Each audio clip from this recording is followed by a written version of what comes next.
روحانی بیمار بندے کہ دل یعنی نفس کا خودکار نظام کیسے کام کرتا ہے۔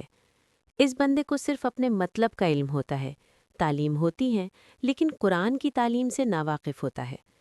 قرآن کے علم کی کمی کی وجہ سے اس کے دل میں آ جاتا ہے، اور اس کے نفس کا خودکار نظام اس کے دل میں صرف دنیا کی محبت، دنیا ہی کا ڈر اور دنیا ہی کی فکر ڈال کر شیطان سے دوستی کر لیتا ہے۔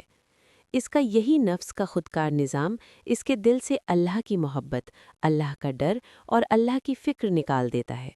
قرآن کے علم کی کمی کی وجہ سے یہ بندہ حقوق اللہ اور حقوق العباد یعنی لوگوں کے حقوق کی پرواہ نہیں کرتا ہے۔ یہ بندہ اپنی میں کو قائم رکھنے کے لیے اپنے اعمال کو ٹول کے طور پر استعمال کرتا ہے، جیسے لوگوں میں اپنا ڈر اور خوف پیدا کر دیتا ہے، ہر کام پیسوں کی مدد سے کرا لیتا ہے، اپنی مرضی کا مالک ہوتا ہے، لوگوں کی غیبت کرتا، بحث کرتا، جھوٹ بولتا اور تہمت لگاتا ہے، خود غرض ہوتا ہے، اسے صرف اپنی فکر ہوتی ہے، بدنیت ہوتا اور لوگوں کی حوصلہ شکنی کرتا ہے، کرپشن کرتا ہے اور افواہوں کا سہارا لے کر لوگوں کو بے وقوف بناتا ہے، منافق ہوتا ہے۔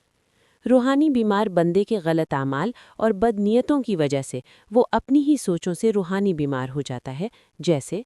دن تو اس کا مصروفیت میں گزر ہی جاتا ہے، لیکن رات میں یا جب وہ اکیلا ہوتا ہے تو اسے اپنے اعمال کی وجہ سے نیند نہیں آتی، بے سکونی اور پریشانی تنگ کرتی رہتی ہے، کہیں پکڑا نہ جانے کا خوف ہوتا ہے، انگزائٹی، ڈپریشن اور مایوسی محسوس کرتا ہے، اپنی تعریف خود ہی کرتا ہے، ضدی، لالچی اور بد اخلاق ہوتا ہے، حجت اور بحث کرتا ہے، دوسروں کے ماحول کو اپنانے کی کوشش کرتا ہے۔